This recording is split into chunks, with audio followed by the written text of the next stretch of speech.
na tsani jirgin sama. Na fi tsanin jirgin sama fiye da komai a rayuwa. Barka da zuwa tashar Bakoshi TV. Muna roƙonka idan wannan ne zuwanka na farko wannan tasha tamu mai albarka da ka danna mana subscribe kana ka danna ƙararrawar sanarwa ta yadda za mu ringa sanar da kai da zarar mun ɗora sabbin shirye-shiryenmu. Mun gode.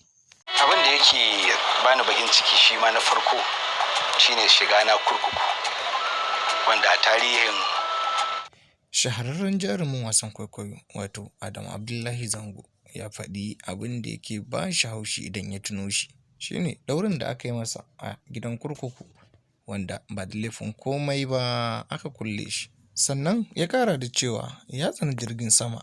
Ko menene dalili? Ku biyo mu a cikakken hirar da aka yi da shi don ku ji yadda aka yi a ragaya. Assalamu alaikum jama'a, sunana Adamu Abdullahi, dan wasan Hausa kuma mawaki na cikin masana'antar Kannywood, ma'ana inda ake shirya fina-finan Hausa. A lokacin da nake kallo waɗanda suke burge ni guda biyu ne. Na farko shine Rabilu Musa Ibro, Allah ya ji kansa, sannan kuma Sha'ibu Kumurci shine wanda ya ja hankali na, saboda ni a kowane lokaci na fi son in ga ko Indian film da nake kallo na fi so in ga villain role, saboda ma'ana kamar mai mugunta kenan, saboda ba kowa ya iya ba. Amma shi soyayya kawai kalma ce ta baki, ka kura yin abin soyayya kai kuka, kowa zai iya yi. Amma yau abin da na fi so ne in ga na fito a mugu, na fito a wani mutum wanda a cikin fim din babu wanda za a kalla a rika cewa daga an gan shi a ce shi kenan kwanan wanda ya kare, ko kuma wance ta shiga uku ko kaza, irin waɗannan na fi son irin waɗannan role. Ita budurwar da na yaba ta, ko in ce ni na fara yi gaskiya. Lokacin da take so na, take kulawa da ni, take yin abubuwa na soyayya, a wannan lokacin hankali na baya kanta gaskiya. Kawai aiki na cikin masana'antar shi nake yi. So daga baya kuma sai abin ya juya, sai ta daina so na, ni kuma sai na koma na fara santa. Wannan lokacin sai ya zama na cewa an samu wani lokaci da dan abu ya haɗa mu, kawai ta caccake ni ta inda ta shiga ba ta da take kula.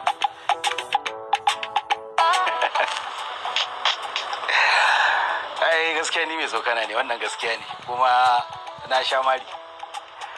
Amma ina ma maganin tun a Jos kenan da nake gida, akwai wani mutum wanda muke tsokanin shi kuma tsokanin shi kawai da ake cewa ake yan karamin murya ake a ce a, so shi ne yake yin abin su, amma sai mu kuma muke makale murya. Idan muka ce mai a zai amsa, to mu kuma sai mu makale murya. Amma muka ce a sai mai fuska, in ya amsa ya juyo ba zai ga kowa ba.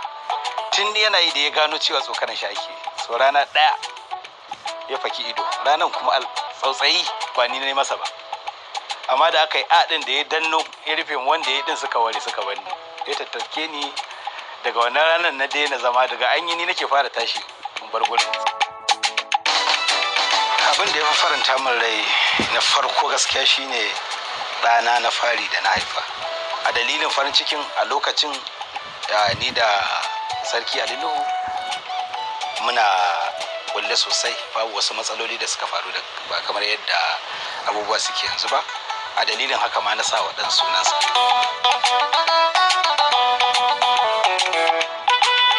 Abin da yake bani bakin ciki shi ma na farko shine shiga na kurkuku, wanda a tarihin yana bata tarihin mutum. Duk da cewa a lokacin an kulle ni, amma ba ni da laifin da aka kai ni, appeal ya fitar da ni. Ban karasa zama na kurkuku ba, na fita saboda an je an sake yin appeal, kuma appeal an sa a sallame ni, aka fitar da ni case, aka kashe shi kuma ya mutu. Amma wannan zuwa kurkukun shine experience na farko da na fara samu, wanda har yau ban taɓa mantawa da shi ba. Ko hanyar kurkuku na zuciya yanzu, ko na wani gari ne, sai gaba na ya faɗi. Yara akwai su, wasu da suka tafi suka ji jiki sun dawo kuma na sake karban su, sun sake yi sun tafi sun dawo na sake karban su.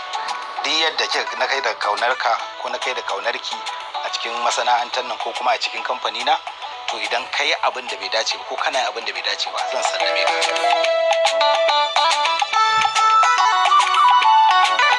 To a cikin wasanni da na fi so gaskiya na fi son kwallo, sai kuma snooker. Waɗannan su ne favorite ina cikin wasanni, amma ban cika buga kwallo ba saboda yanayin da Allah ya mai da ni na ɗaukaka. Ban iya zuwa guri kamar yadda kowa zai iya fita daga gidansa ya je ya yi ya dawo ba tare da ya samu cikas a gurin wasannin ba, ban iyawa. Haka zalika ina son swimming, shi ma bai yiwuwa saboda kana can kana tsallanka kana zindimawa cikin ruwa, wani ya kafa maka kamara kuma ba kayi ne don a ɗauka ba, amma in duniya ta gani daga ranar ka zama wani za a canza maka suna kaza ne. Musamman wuraren da ake swimming akwai mata akwai maza, kana nan kana zaune kana swimming ka za a hango wata can daga ita sai ɗan kamfai, ita ma ruwan ta zo shiga baka santa ba, amma za ka ji ana yayi kaza da yan mata yayi kaza yanzu nan za ka ji sunan ka ya lalace. So dole na hakura da irin su. Tuwo da kuma wake ko in ce shinkafa da wake. Fim ɗin da gaskiya na fi ji a raina cewa mutane sun so ni har yau kuma suna so shine Basaja, kuma ya tsaya min a rai ne ba don komai ba saboda ba a kammala shi har yanzu ba, saboda ba nawa bane. Mutane da yawa sukan zo su tambaye ni yaushe zaka karasa, so ba fim dina bane, fim din Falal da Dorayi ne. Ya kamata duk wanda ya ji wannan zancen sai ta tura wa Falal da Dorayi sako, sai ta tura masa yadda ake tura min, ai ta tura masa, saboda shine mai fim din, shine producer, ni director ne kawai kuma actor a ciki.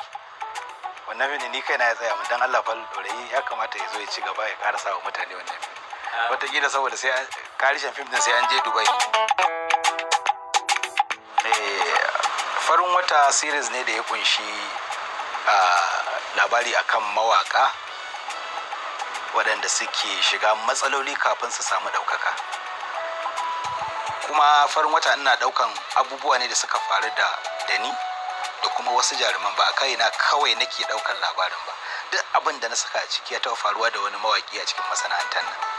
Na yi season 1 na kammala shi, na sake shi har zuwa season 10, episode 10. Na sake yin season 2 wanda nan da ɗan lokaci kaɗan cikin September insha Allah za mu ci gaba da sakar musu da wannan shiri mai suna Farin Wata.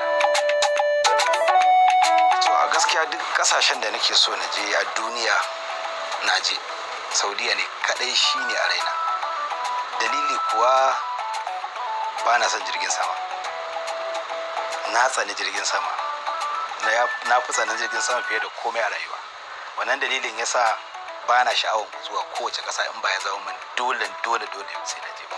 An sha yi min tayi na tafiya wurare ƙasashe sun fi 20 wallahi, amma in na tuna kawai ba za a iya yin awa 5 a saman nan, to sai hankali na ya tashi. Ƙasar da na je na fito da jirgi shine London, ina jin shine awa kusan 5 da yan wani abu, kuma ni dai ban yi bacci ba, kuma sai da na sha guda 6 kawai saboda ina shiga in yi bacci. Amma wallahi Allah bai bani iko ba, ido na biyu kuma babu transit, ba sauka a ko ina ba, da kawai aka tashi a wannan har aka kai. Babban buri na a rayuwa bai wuce a waye gari a ce na daina wannan sana'a kuma cikin mutunci na ba, saboda ba na so mutum bar wa 'ya'yana abin faɗa. Shine buri na. Ubangiji Allah ya sa in gama wannan harkar lafiya. Idan dama kuma ta samu, duk yadda mutane suke kallo na a matsayin star, a matsayin wani mutum a cikin masana'antar mai ƙarfi, duk da lokacin da dama ta samu da zan iya haƙura da harkar in ci gaba da wata sana'ata da zan rufa min asiri in gagara abin da nake iya yi, to zan ɓace, zan yi resign. Wannan magana ce ta gaske da nake faɗa wa kowa ya sani, zan yi resign. Saboda ni na farko mutum ne mai kunya. duk wannan abin da nake. Na biyu kuma mutum ne mai son freedom. Na uku kuma ina son sirri. Amma dukkan waɗannan abubuwan sun gagare ni a rayuwa. Duk yadda na kai ga ɓoye sirri na ko na kai ga son keɓewa a wuri in yi abin da nake so ba tare da wani ya samun ido ba, in zauna bakin titi in sha kunu da kosai, in ci gyaɗa, in sha rake, in taka a kafa, in yi mai duwa na suna gagara na. So suna damuna gaskiya, saboda ni da na shigo harkar maganar gaskiya sana'a na zo yi, ban yi tsammanin zan zama haka ba. So da na zama hakan na riga na zama, kuma haka Allah ya kaddara. Amma da Allah zai kawo wani abin, wani business din da na san cewa zan iya rufa min asiri fiye da yadda nake samun rufin asiri, to zan ce muku